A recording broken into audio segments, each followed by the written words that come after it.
આસો માસના શુક્લ પક્ષની એકાદશી પાશાંકુશા એકાદશીનું મહાત્મ્ય. એક સમય ધર્મરાજ યુધિષ્ઠિરે ભગવાન શ્રી કૃષ્ણને પૂછ્યું, હે શ્રી કૃષ્ણ, આસો સુધી એકાદશીનું શું નામ છે? તેનું શું મહાત્મ્ય છે? તે કૃપા કરીને તમે મને કહો. ત્યારે ભગવાન શ્રી કૃષ્ણ બોલ્યા, હે રાજન, આ એકાદશીનું નામ પાશાંકુશા છે, જે સર્વ પાપોનો નાશ કરનારી છે. તે દિવસે પદ્મનાભ નામના નારાયણ, જે સ્વર્ગ તથા મોક્ષ આપનાર છે, તેમની પૂજા સઘળી કામનાઓને સિદ્ધ થવા માટે કરવી. ઇન્દ્રિયોને નિયંત્રણમાં રાખી ઉગ્ર તપ કરવાથી જે ફળ થાય છે, તે ફળ નારાયણને નમસ્કાર કરવાથી થાય છે. જે માણસ મોહથી ઘણા પાપો કરે છે, તે માણસ જો નારાયણને નમસ્કાર કરે તો તેને નરકમાં નથી જવું પડતું, કારણ કે પાપોનું હરણ કરનાર શ્રીહરિ છે. પૃથ્વીમાં જેટલા તીર્થો અને પવિત્ર સ્થળો છે, તે સદડાનું પુણ્ય વિષ્ણુના નામ લેવાથી થાય છે. જે માણસો શંખ ચક્ર ગદા પદ્મધારી શ્રી મહાવિષ્ણુને શરણે જાય છે, તેઓને કોઈ દિવસે યમલોક નથી જોવો પડતો. જે માણસો આ દિવસે કોઈ પણ પ્રસંગથી ઉપવાસ કરે છે, તેઓને મોટા પાપો કર્યા છતાં પણ યમની યાતના નથી ભોગવવી પડતી. જે વૈષ્ણવ શિવની નિંદા કરે છે અને જે શૈવ વિષ્ણુની નિંદા કરે છે, એ બંને ખચિત નરકમાં પડે છે. હજારો અશ્વમેધ યજ્ઞો અને સેંકડો રાજસૂય યજ્ઞો પણ આ એકાદશીના 16મા ભાગની પણ તુલના કરી શકે તેમ નથી. આ લોકમાં આ એકાદશીના જેવું પવિત્ર કરનાર બીજું કાંઈ નથી. હે રાજન, જ્યાં સુધી એકાદશીનો ઉપવાસ કર્યો નથી, ત્યાં સુધી આ શરીરમાં પાપ રહે છે. એકાદશીને દિવસે કોઈ પણ નિમિત્તથી ઉપવાસ થાય તો પણ યમને જોવો નથી પડતો.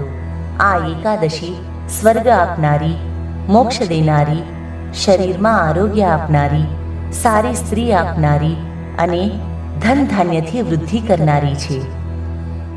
હે રાજન, ગંગા, ગયા, કાશી કે પુષ્કર તથા કુરુક્ષેત્ર કોઈ પણ એકાદશીથી વિશેષ પુણ્યકારક નથી. આ એકાદશીને દિવસે ઉપવાસ કરી જાગરણ કરવાથી શ્રમ વગર વૈકુંઠ મળે છે. હે રાજેન્દ્ર, જે માણસ આ એકાદશીનું વ્રત કરે છે, તે માતાના કુળના 10, પિતાના કુળના 10 અને સ્ત્રીના કુળના 10 પેઢીઓનો ઉદ્ધાર કરે છે. જે માણસો આ એકાદશીનું વ્રત કરે છે, તે 4 હાથવાળું, દિવ્ય સ્વરૂપવાળું, માળાવાળું, પીળા વસ્ત્ર પહેરેલું સ્વરૂપ ધારણ કરીને ગરુડની ઉપર બેસીને વૈકુંઠમાં જાય છે. પાપી પુરુષ પણ બાળપણમાં, જુવાનીમાં કે ઘડપણમાં આ એકાદશીનું વ્રત કરવાથી નરકમાં નથી પડતો. જે માણસ આસો માસની શુક્લ પક્ષની પાશાંકુશા એકાદશીને દિવસે ઉપવાસ કરે છે, તે બધા પાપોથી મુક્ત થઈને વૈકુંઠમાં જાય છે.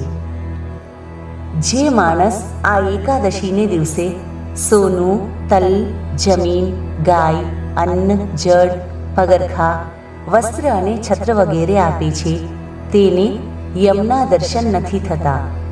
જે માણસના દિવસો પુણ્ય વિનાના ચાલ્યા જાય છે, તે માણસ લુહારની ધમનની જેમ શ્વાસોશ્વાસ લેતા પણ મરેલો જાણવો.